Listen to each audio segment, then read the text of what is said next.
G'day guys, how's it going? I'm Aaron Whitnall. This is ACWSport, and what a week it has been for the British sides in the Champions League. Unless you're Liverpool, of which case it was probably a bit frustrating for you. But still, at least everyone went unbeaten. It's safe to say though that Chelsea had, without a doubt, the best result of any of the English sides, because not only did they go to Atletico Madrid and win, and if it wasn't for a last-minute winner, and when I say last-minute, I mean literally the last kick of the game from Batshuayi, my prediction would have been right, 1-1, with Morata and Griezmann on the score sheet. But they dominated Atletico, and this was such a big statement of what Chelsea are going to do this season, because no one goes to Atletico. I know they're in a new stadium, but still, it's Atletico Madrid. They are such a solid unit, and Chelsea dominated them for pretty much the entire game. Now, at half-time, they were very unlucky to be 1-0 down through Griezmann's penalty. Luis with a bit of an idiotic moment. But what a way to come back. The first away goal scored at Atletico's new stadium was by a former Real Madrid player. Oh, that's got to hurt Atletico fans. But nothing would have hurt as much as that last-minute winner from Batshuayi. Wonderful play from Chelsea around the box. They got a free kick with 20 seconds to go, and they just started dotting it around the box as if they had all the time in the world. They were so patient, calm and collected, and in the end Alonso delivered a devastating cross that Batshuayi just couldn't miss from. And what a moment for him. But yeah, I mean, fantastic night for Chelsea in Spain. Chelsea are now unbeaten in their last 10 away Champions League matches. And as I said, it's Atletico's first defeat in their new stadium. But, I mean, playing Morata and Hazard up top together was a stroke of genius. They looked fantastic. Hazard looked in the kind of form that he generally tends to be unstoppable in. Hit the post from about 30 yards out. Wonderful strike. And, yeah, Chelsea were just so good for the win. But what a statement this was for Chelsea. Another English side that made a big statement were Manchester United, who went to CSKA Moscow. Normally a tricky place for big teams to go. You know, Bayern only beat them 1-0 a couple of years ago. Barca only beat them 1-0. We've seen them draw with United in the past. So it can be a really tough place for teams to go to. And United blew them out of the park. 4-1 winners in the end. I mean, Romelu Lukaku with another 2 goals. That's now 10 goals in 9 games for him in a Manchester United shirt. What a start to his United career. He's really showing that on the big time he can deliver. And Henrik Mkhitaryan is a changed man this season. Took him a year to settle in. But, I mean, in Europe, he loves playing for Manchester United. He's now scored 7 goals in 12 games in Europe for United. It's brilliant. He was popping up with assists.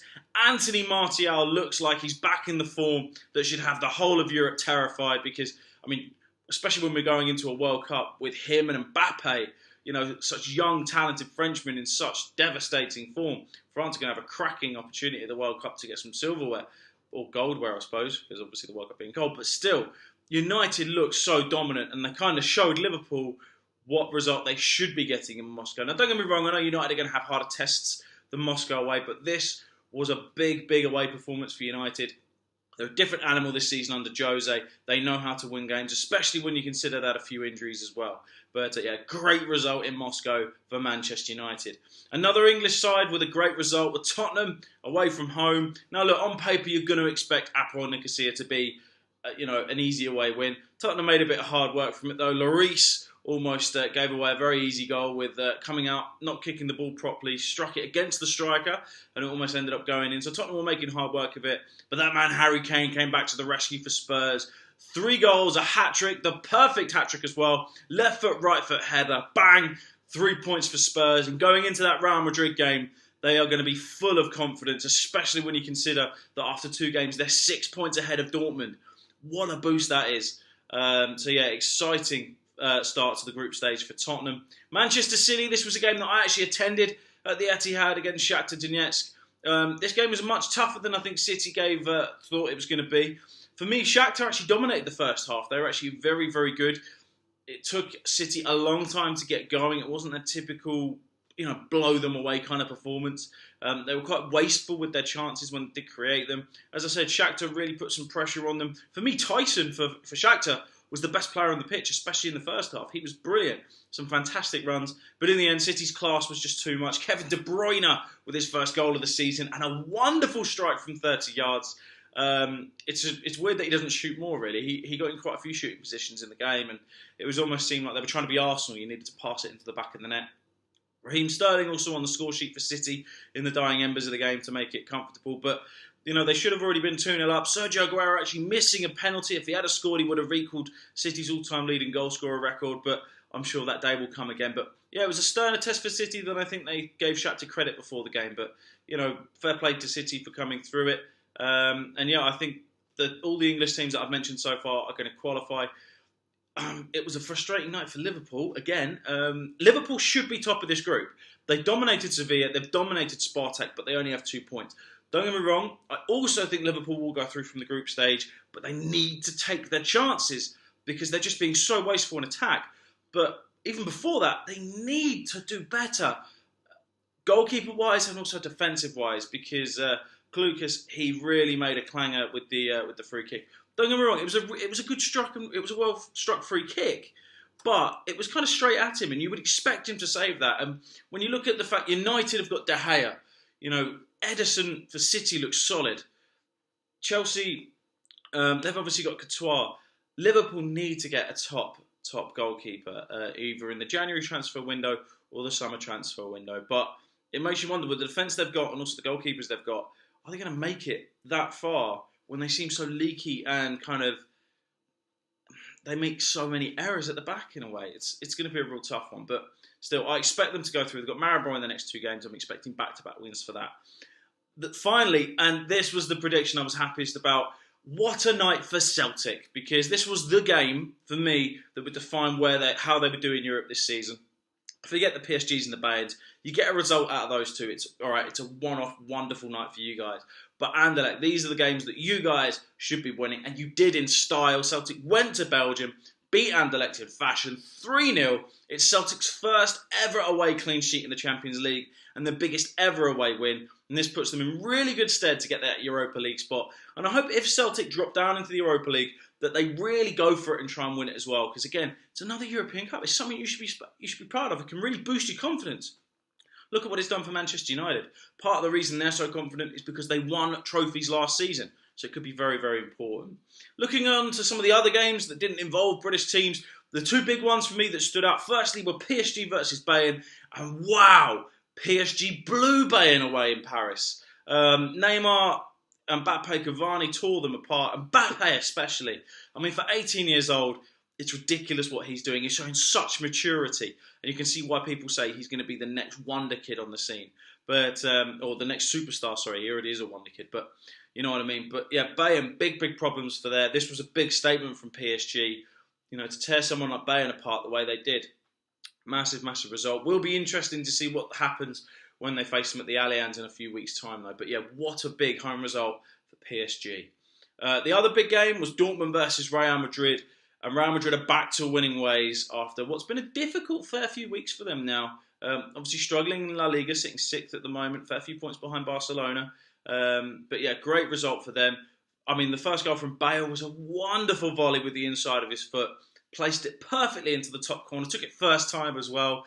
And Real Madrid were just tearing them apart because Dortmund have such a high line. It was so easy for Ronaldo, Bale, and pretty much any other Real Madrid player to just wander on through and get a good chance and goal.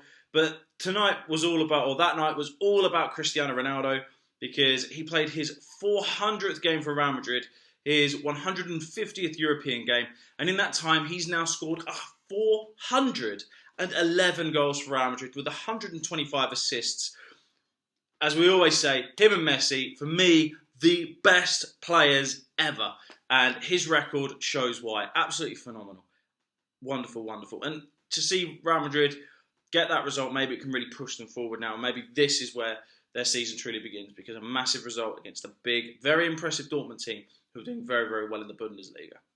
Elsewhere in Europe, Barcelona beat Sporting Lisbon 1-0 in Sporting. It was an own goal that won them the game. Barca weren't really at the races, but they won, so who really cares? As long as you get the win, that's all that matters. Juve, again, weren't really at the races, but overcame Olympiacos 2-0. Higuain and Mandzukic on the score sheet. What a night for Basel, though, who blew Benfica away 5-0. And when you consider going into the game, Benfica were favourites to win that game. But there are some big problems at Benfica at the moment, losing their first 2 Champions League games. And as well, I mean, when you look at the discipline of the players, forget the name of the guy who was sent off, but awful tackle. Just out of pure frustration, lunging in the way that he did. But yeah, big win for Basel. At the moment, it's either them or United that are going to go through for me, because I do think Basel will be strong enough to beat CSKA Moscow. A couple of big shocks as well. We saw Monaco lose 3-0 at home to Porto.